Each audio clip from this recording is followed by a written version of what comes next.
Fikiria kuhusu soko, kwa kuwa kila maamuzi unayofanya yanaweza kuwa na athari.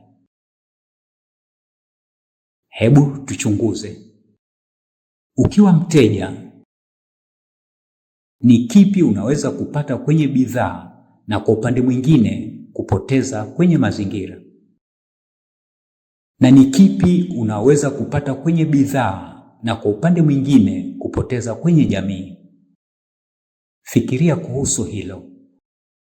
Sasa fikiria kuhusu faida zinazoweza kupatikana kwa wakati mmoja kuhusiana na bidhaa na mazingira. Na kupatikana kwa faida zinazoweza kupatikana kwa wakati mmoja kuhusiana na bidhaa na jamii. Fikiria kuhusu hilo. Unapoendesha biashara yako, unawezaje kupata faida na kujali mazingira kwa wakati mmoja?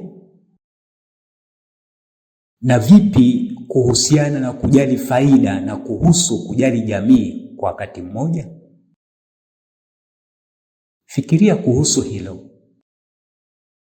Na sasa ni vipi kuhusiana na kujali faida na kujali mazingira kwa wakati mmoja?